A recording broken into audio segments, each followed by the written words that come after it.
Since the 1970s, U.S. schools have failed to keep pace with the rest of the world. Among 30 developed countries, we rank 25th in math and 21st in science. The top 5% of our students, our very best, rank 23rd out of 29 developed countries. In almost every category, we've fallen behind, except one. The same study looked at math skills and found in these 8 countries, the USA ranked last. But when researchers asked the students how they felt they had done, did I get good marks in mathematics? Kids from the USA ranked number 1 in confidence.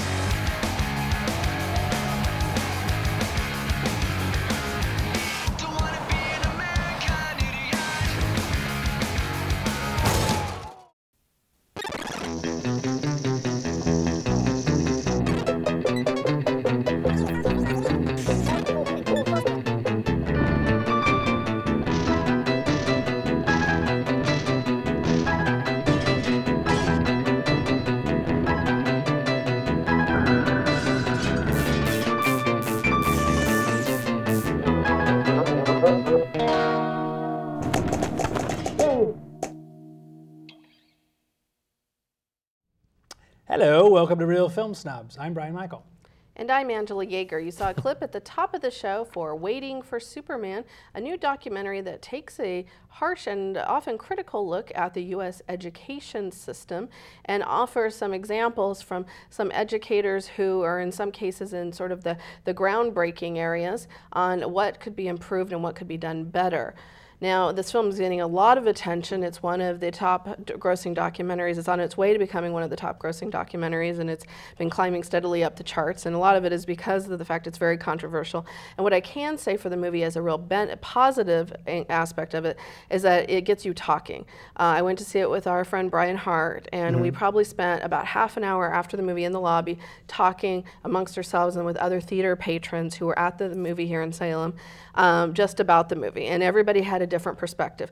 There was a teacher in the audience who was really angry about the movie.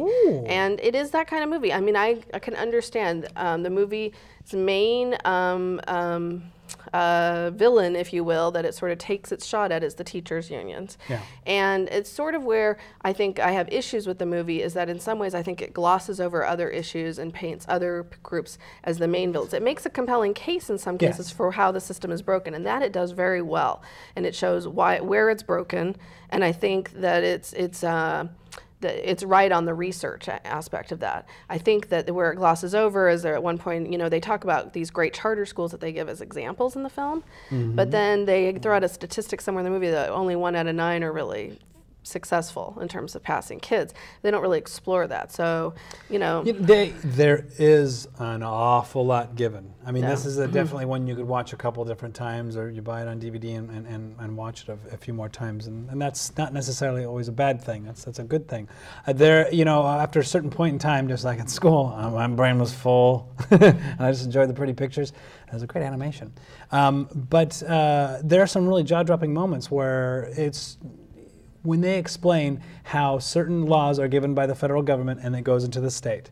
Right. And then the state has their own agenda. Then it goes to the districts who have their own agenda. And then it goes into the school who has their own agenda. Right. And it was just like, well, I mean, that's just, you know, once I said it, I was like, that's completely right. That's common sense. Why hasn't someone figured this out yet? So that was a very eye-opening. There was somewhere they talked about the New York, the thing that happened in New York where they have the bad teachers and they have them, where they have take them out of the system by giving them a hearing, and the hearing takes 3 years. Purposely, they drag their feet to keep these teachers out of classrooms. Right. To keep the teachers out of the classrooms. Yeah. Wow. I mean, that's bad. You know, in anyone's position, you know, if you're bad at your job, you can get fired. Here they talk about some places where 10 years earned after 2 or 3 years. That was very surprising. Right. So I mean, there's a lot. They do point a lot of fingers. And you know, obviously, it would be great if they could, you know, wrap up all the problems and say this is exactly what needs to happen in 2 hours. But you can't do that. No, so I think it's a discussion tough. piece more than anything. It doesn't offer very many solutions, and if that's one thing people could fault it for, I could see that. Although I think a lot of its job is to just bring people aware to the problems. Exactly. You know, because I think there's a lot of people who live in sort of a, you know, a utopia in their own heads where they think our schools are great, or the schools, well, that's their schools over there, not the schools in our community.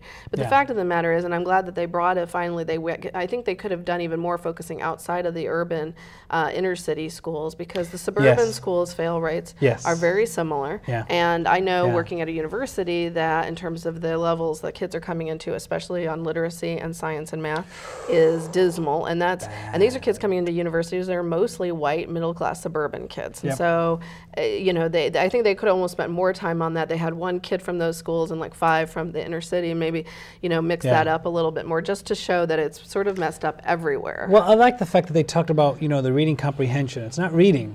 I mean, the kids can read; they're not comprehending. There's a big difference there. And when they talked about the, you know, the averages between 30 and 40%, that's bad. I mean, that's just.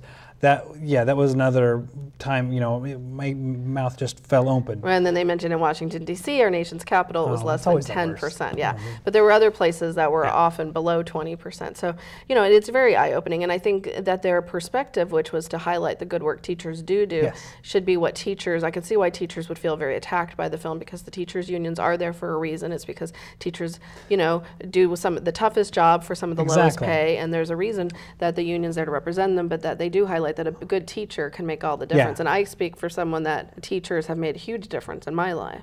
So, and I know in yours as well. And so, and it can sometimes change the whole course of your life, which it did for me. And so, you know, I think the movie does a good job of pointing that out. It's a good conversation, and it's almost like you need a part 2 now to continue the conversation. I wish they, I would love to see something like this followed up with a little more. So. But it was a big topic. I mean, you've got to give them points for taking on such a huge I'd like to see more parents in the theater. The crowd I saw it with was a little older crowd, maybe people who had grandkids, but, you know, I'd like to see, I think it should be, if you have a child, I think it should be your responsibility to see the movie, to be honest.